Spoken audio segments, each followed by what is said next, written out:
Bienvenue dans Débat Foot Marseille, dans votre première émission de la semaine qui sera consacrée à l'équipe que l'on va avoir cette saison. On va se demander si elle peut remplir les objectifs. On va se dire qu'au final, c'est pas si mal ce que l'on a. On fera aussi un petit focus sur Mitroglou et Gomis, puisque le second s'est un peu rappelé à notre souvenir via une interview grandiose dans l'équipe.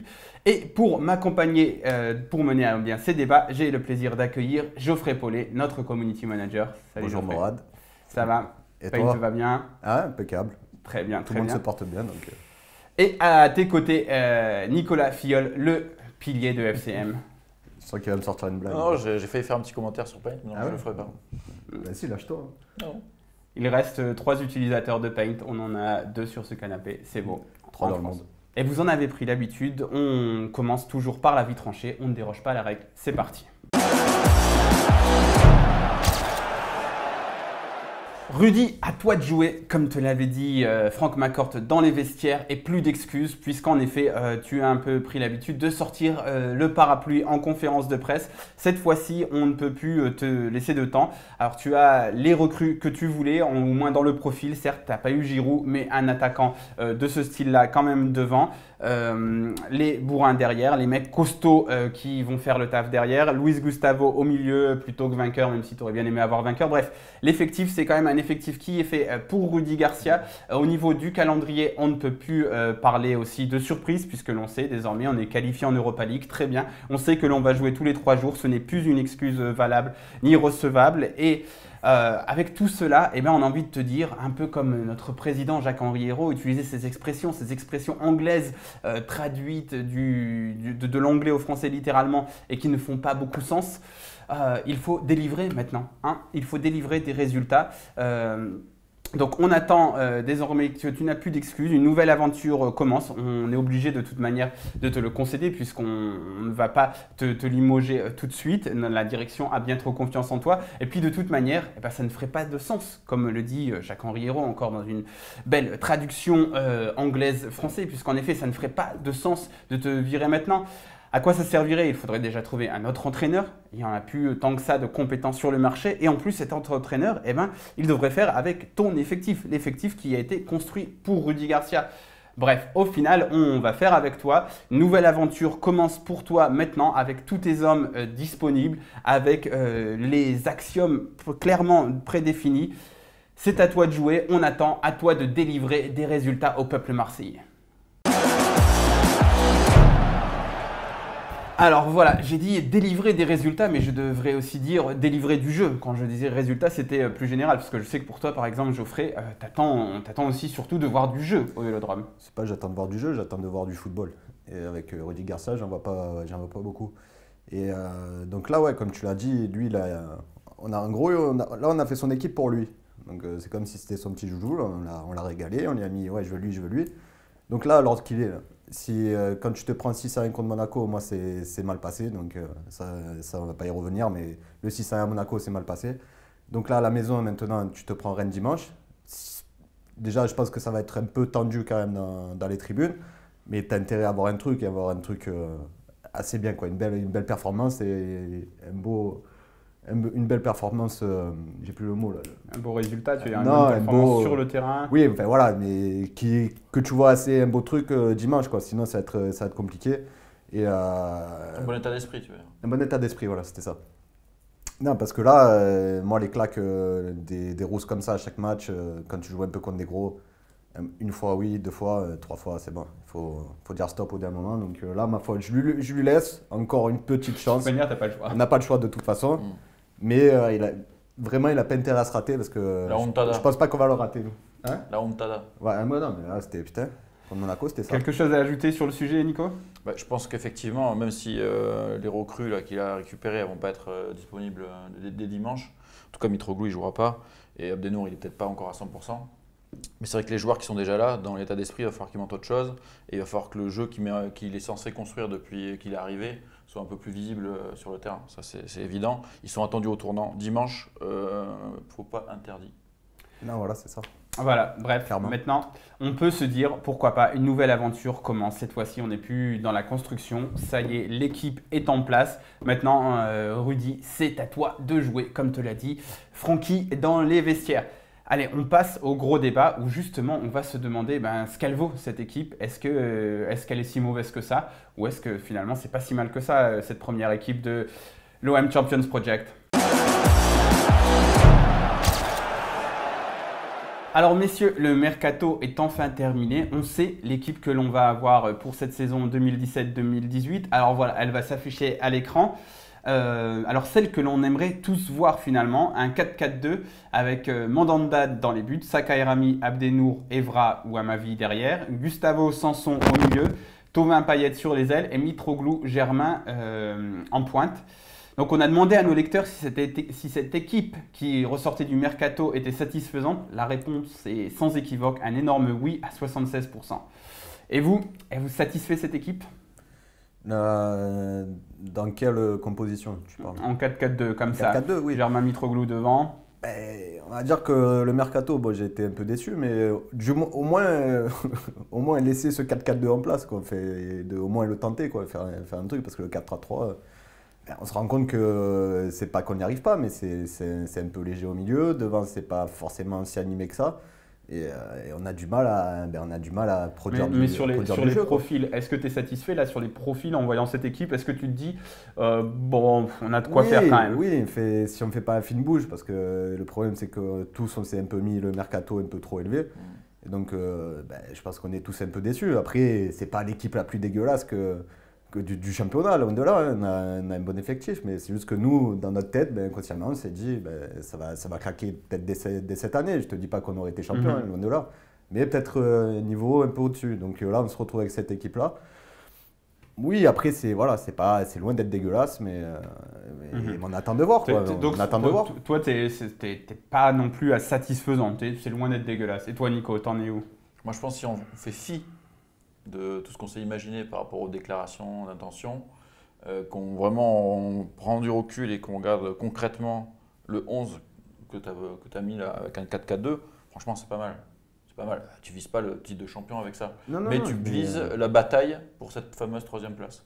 Parce que même si la charnière pour moi elle n'est pas complémentaire, tu as quand même 2 gros costauds derrière qui vont faire peur parce que c'est quand même des mecs qui vont envoyer du bois. Ça peut peut-être t'apporter des solutions. Tous les mois, quoi. Là, on imagine qu'ils sont tous à 100%. Ça peut t'amener des solutions sur le coup de pied arrêté. Tu as un vrai attaquant qui va prendre de la place devant. Tu as pris un vrai 6 costaud avec l'expérience. Tu avais déjà une bonne base quand même de travail. L'équipe, elle commence. Le 11, en tout cas, en 4-4-2 comme ça, il ressemble à quelque chose, quoi. Oui, non, clairement. Mais Et puis il y a surtout, on a l'impression, c'est cette doublette qui fait un peu rêver les supporters. Et Mitroglou Germain, ça vous fait envie, vous, de les voir jouer ensemble, les deux? Oui, moi oui. C'est ce que. Par contre, je trouve par rapport à ça, c'est complémentaire, je pense, les deux. Avec un Germain qui sera plutôt en rôle, enfin 9,5 en fait, qui remettra, qui va permettre à Mitroglou de faire son travail derrière et ça sera vraiment lui le finisseur des deux. Mais non, ça peut être vraiment intéressant à voir, quoi. Parce que après Mitroglou, le problème c'est que je ne l'ai jamais trop vu jouer non plus. Et voilà, j'en ai entendu parler, j'ai regardé un peu les vidéos là depuis la dernière fois. Ça a l'air d'être un tueur quand même devant les cages. Donc ça peut faire du bien, ça peut être intéressant de voir les deux. Et toi, Nico, de cette doublette devant, elle t'inspire quoi? Effectivement, sur le papier, c'est complémentaire.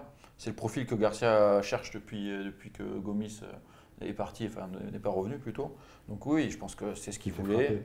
Depuis qu'il s'est frappé par les supporters, surtout qu'il n'a pas eu son contrat de plus de 2 ans et le salaire qui va avec. On va y revenir. Mais je pense qu'effectivement, ce duo-là, il est sympa. Après, est-ce que Garcia va vraiment jouer en 4-4-2?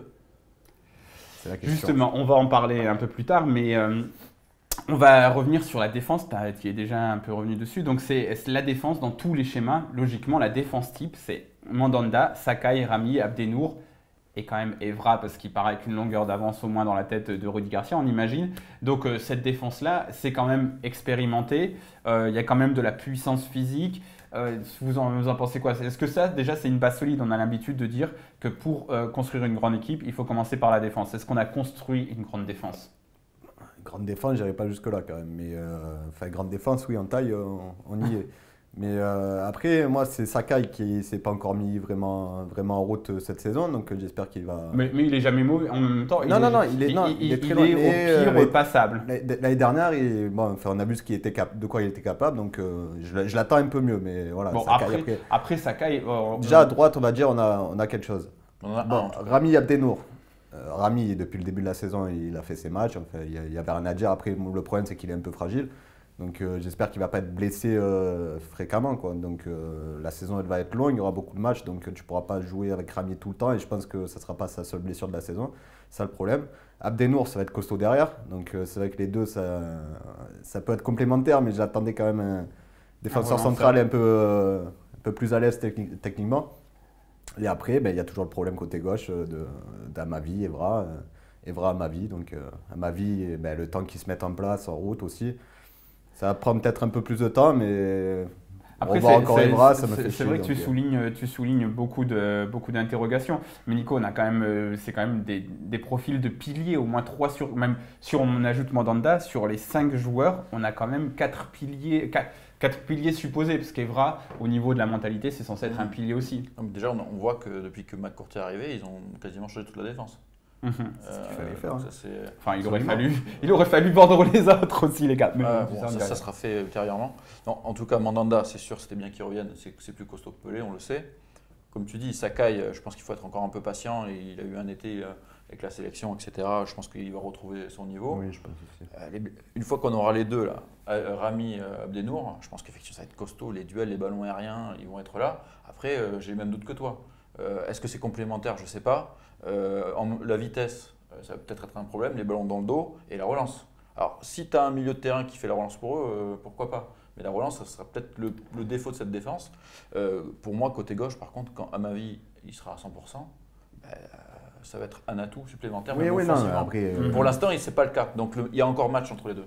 Mais quand Amavi sera à 100%, à mon avis, il n'y aura plus match. Il y aura ça sur le banc. Ah non. Moi, tu sais ce que je pense des bras. Donc... Bon, on a quand même un peu 36 ans.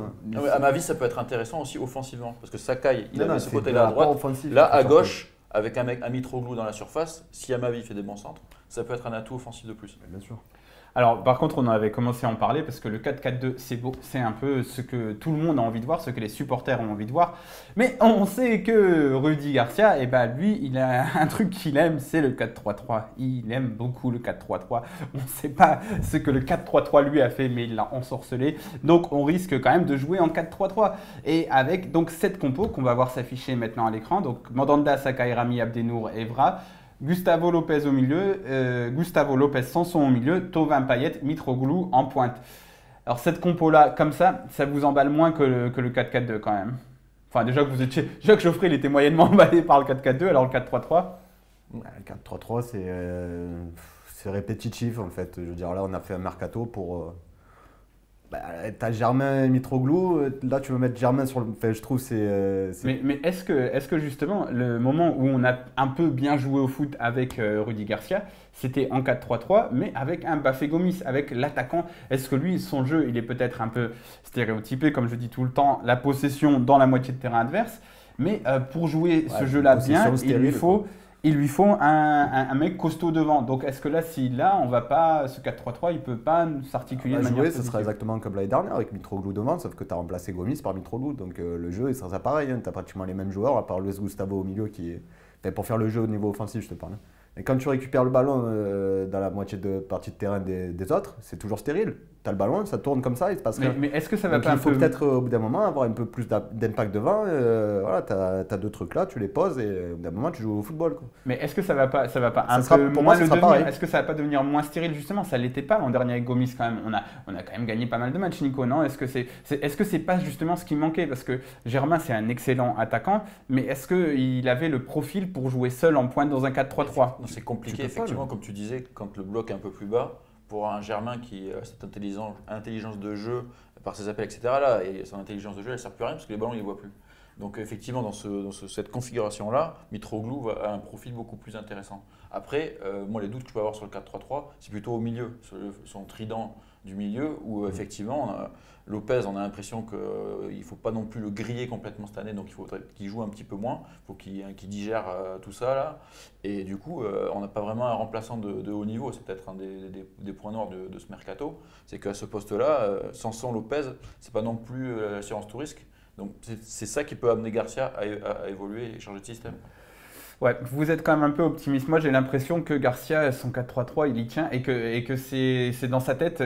Vous savez, les techniciens, ils ont souvent ce truc, ils se disent le système qui me donne le meilleur équilibre sur le terrain et tout, ça doit forcément. Après, si Deschamps peut le faire, Garcia peut le faire.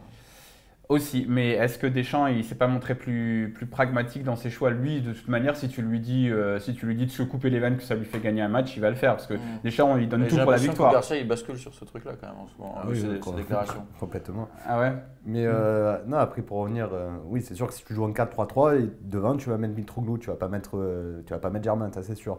Mais moi, au vu des prestations de Germain du début, au bout d'un moment, il faut quand même un peu cogiter, et au moins tenter un truc. Alors là, c'est le moment où je vais me faire insulter dans l'émission. C'est le moment où on va parler de Valère Germain, qui est selon moi un excellent joueur. Et la question que j'ai envie de vous poser, c'est est-ce que Valère Germain, c'est pas un joueur sous-coté qu'on est en train de surcoter? Parce que des fois, on a l'impression que Valère Germain, c'est un peu le futur ballon d'or à écouter certains supporters olympiens et que c'est un joueur qu'il est impossible de sortir du 11 type. Alors certes, il a marqué 5 buts, certes, il a été bon parce que c'est un bon joueur, c'est un bon petit joueur. Valère Germain, c'est quelqu'un qui est au niveau technique, etc.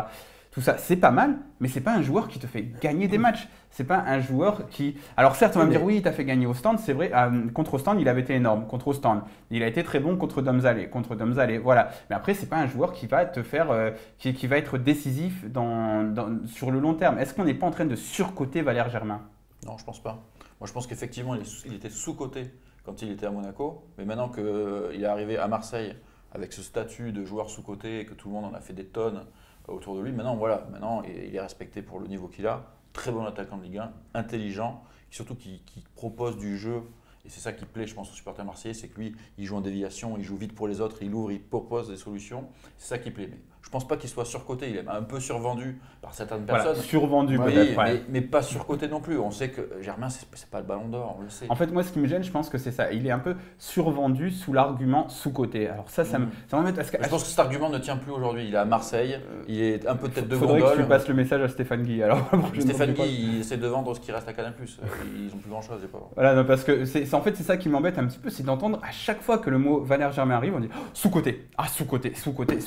C'est pas possible, le mec. Si à chaque fois qu'on parle d'un joueur, on commence la phrase en disant il est tellement sous-coté, à un moment il l'est plus. Puisque tout le monde reconnaît qu'il est sous-coté, le gars. Tout le monde. À part les supporters monégasques qui le regrettent moyennement. Donc moi je pense que c'est un bon petit joueur, Valère Germain. Je suis très content qu'il soit à l'Olympique de Marseille, mais je trouve qu'on en fait un peu trop sur lui et qu'on lui donne un peu trop d'importance dans l'effectif. Pourquoi on lui donne de l'importance? Parce que c'est le seul attaquant de pointe qu'on avait, là, de pur. En fait, t'avais NJ, mais bon, entre NJ et… Non, NJ, il n'est pas pur. Genre, hein? il n'est pas pur du tout. Mais je veux dire, qui pouvait jouer comme en attaque de pointe, il n'y avait que les deux. Donc après, Germain, oui, on lui a donné de l'importance là. Mais je trouve Germain, c'est plus un travail de l'homme qu'il va faire. Et justement, avec Mitroglou, là, les deux, ça va s'entendre, j'espère, parfaitement. Parce qu'ils sont vraiment complémentaires, je trouve, devant. Et après, non, Germain, il n'est pas sous-coté. Il est coté au niveau qu'il est. Et il n'a jamais déçu. Donc, Germain, oui, voilà, comme vous avez dit, c'est sûr que ça va pas demain, c'est pas le ballon d'or. C'est pas le mec qui va te planter 40 buts en une saison. Mais justement, tatouage ou pas tatouage. Hein? Tatouage ou pas tatouage. Oui, voilà. Et le problème, c'est qu'on va encore me dire wesh, Mourad, t'es pas… Pour rappel, quand tout le monde l'a descendu pour le match contre Angers, moi j'avais trouvé qu'il avait été très bon. Je trouve qu'il est c'est un très bon joueur. Sauf que, voilà, je pense qu'on le surcote un petit peu. Alors pour terminer cette partie, messieurs, j'ai envie de vous poser, de vous donner une comparaison un petit peu parce que on peut se dire que Nice a fait un très mauvais début de saison. Ça va peut-être être un peu plus difficile pour eux cette saison. La première, la deuxième place, c'est mort. Le PSG et Monaco semblent avoir beaucoup trop d'avance. Ceux qui en doutaient par rapport à Monaco, on a eu la démonstration. Donc, pour moi, on va jouer la troisième, quatrième place. Et le concurrent principal, il s'appelle Lyon. Donc, je vais vous donner le 11 de Lyon. Et j'ai envie que vous me donniez votre avis. Est-ce que c'est supérieur ou inférieur à ce qu'on a? Donc, le 11 type supposé de Lyon. Lopez, Tété, Marcelo, Morel, Marsal, Touzard, Pape Diop, le nouveau là qui viennent de prendre, Traoré, Fekir, Memphis, Mariano, Diaz. Alors, est-ce que cette équipe-là, elle est supérieure ou inférieure à l'équipe que l'on a actuellement, au moins sur le papier?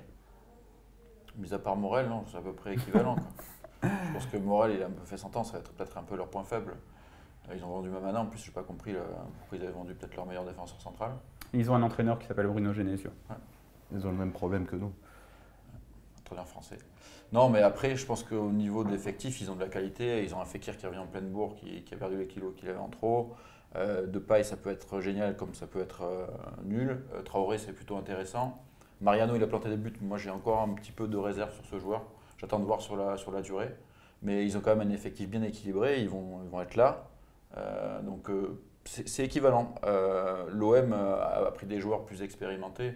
Donc, on va voir comment la mayonnaise va prendre. Mais je pense que ouais, c'est à peu près équivalent. Et les deux équipes vont se tirer la bourre, je pense, pour cette première place.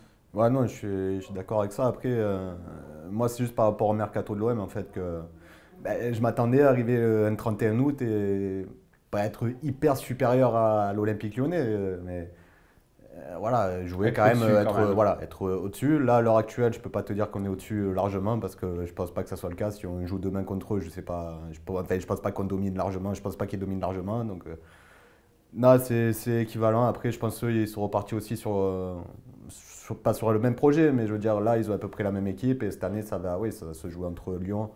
Peut-être Saint-Etienne a rajouté aussi derrière. Je pense que ça va jouer. Qui, eux, ont la chance d'avoir un très bon coach. Ouais, franchement, c'est ce qu'ils proposent Saint-Etienne, c'est pas Cabella. Ouais, Cabella. Et non, donc on verra. Après, voilà, moi, je m'attendais à être un peu plus supérieur en ce début de saison, mais on l'est pas. Avec donc, Agüero en pointe, quoi. Mais là, non, tu vois, je faisais pas partie de ces gens-là qui disaient ouais, on va avoir Agüero, mais Au moins Diego Costa. un autre mercato. Diego Costa, j'aurais pas craché dessus. Mais bon. Voilà, bref, on va être à la lutte avec Lyon, on espère en tout cas. On va arrêter ce gros débat ici, on va passer au petit débat et se demander si, avec Mitroglou, on a gagné en qualité comparé à Gomis. C'est parti. Alors messieurs, ce lundi, Bafétim Gomis s'est rappelé à notre bon souvenir avec une interview très intéressante dans l'équipe où il parle un peu de lui à la troisième personne, où il raconte qu'il s'est fait agresser par des supporters marseillais, etc. Et il a notamment parlé, et il me fait une petite comparaison avec Konstantinos Mitroglou. Alors voilà ce qu'il dit, enfin sur lui surtout. Comme l'a dit Rudy Garcia, ils avaient envie de me garder, mais il n'était pas question de faire de folie. J'ai une relation magnifique avec le coach et cela ne changera pas. Mais ça, je n'ai pas compris. Galatasaray m'a acheté 2,5 millions d'euros. Sans faire de comparaison avec lui, ils ont acheté un attaquant, 15 millions avec un salaire qui doit être équivalent au mien. C'était plus raisonnable de privilégier la piste qui menait à moi. Mais bon, ce n'est que mon avis. Est-ce que vous respectez l'avis de Bafétim Gomis? Mais il n'a pas dit qu'il menait à moi, non? Il disait pas. Ah non, non, Gomis. c'est comme ça que c'est retranscrit dans l'équipe. C'est un peu le Alain Delon de. Ah, mais avec moins de talent. Ce type-là, je sais pas s'il commence trop à parler déjà au CFC la semaine dernière. Là, il fait cette déclat, c'est bon, au bout d'un moment, on dirait que. En plus, il y a son agent sur le plateau du CFC. Non, c'est pas son agent? Je sais pas, je m'en fous. Le mec un peu volumineux. Je sais pas, mais lui, il commence un peu à trop à parler, il commence à faire chier tout le monde avec sa com. Là. On aurait dit que tu vas le regretter. Moi, Gomis, je vais pas pleurer parce qu'il est parti. Et oui, je vais pleurer parce que je m'attendais à un meilleur attaquant que Gomis.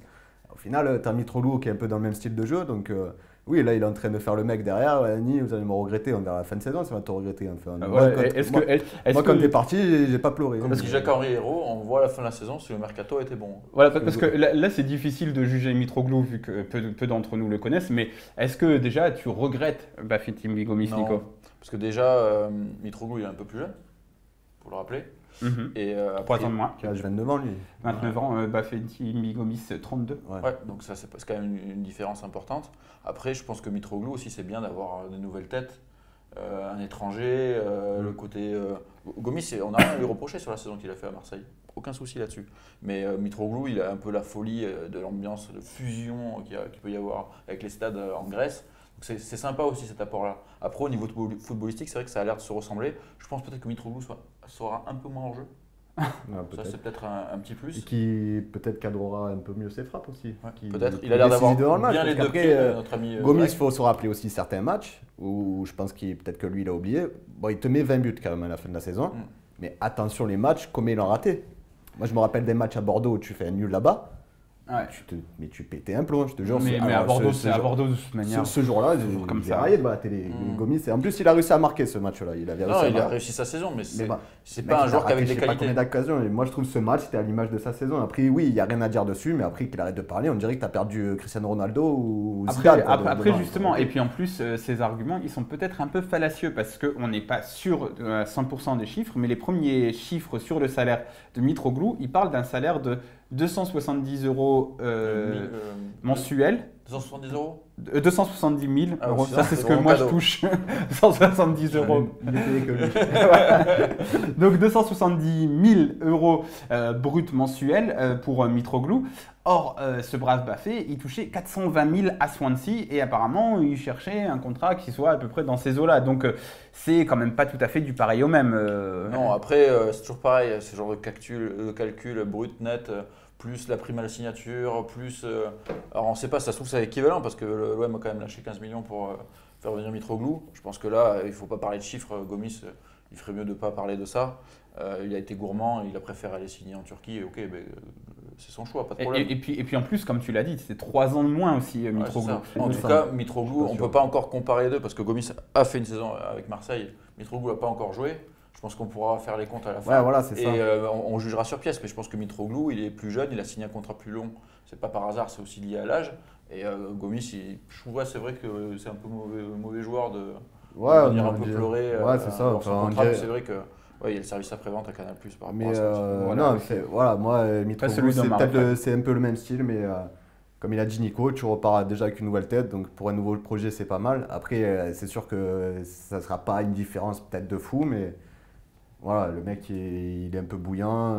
Nous, on aime bien ça à Marseille, donc au Vélodrome, j'espère qu'il va me régaler. Et on verra la saison qu'il fera. Après, on parlera qu'à la fin de la saison, il faudra voir. Voilà, bref, donc on va voir à la fin de la saison. De toute manière, c'est comme le 4-4-2, le 4-3-3, l'effectif actuellement. Donc voilà, là on a un truc, on a une base sur laquelle on va travailler. On va jouer avec ces joueurs-là, on va jouer avec Mitroglou, désolé Bafé. Et on verra à la fin de la saison, comme le dit tout le temps ce bon vieux JHE, c'est à la fin de la saison qu'on juge un mercato. Si ça a fait du sens, si ça a délivré. Donc on verra ça en fin de saison. Je vous remercie, messieurs, de m'avoir accompagné. De rien. Je retourne sur Paint, là, vite. Ouais, retourne sur Paint. Il y a des photomontages qui vont pas se faire tout seul. Nous, on vous donne rendez-vous jeudi prochain, voire peut-être vendredi, pour une petite surprise dans Débat Foot Marseille. Allez, ciao, ciao, à bientôt.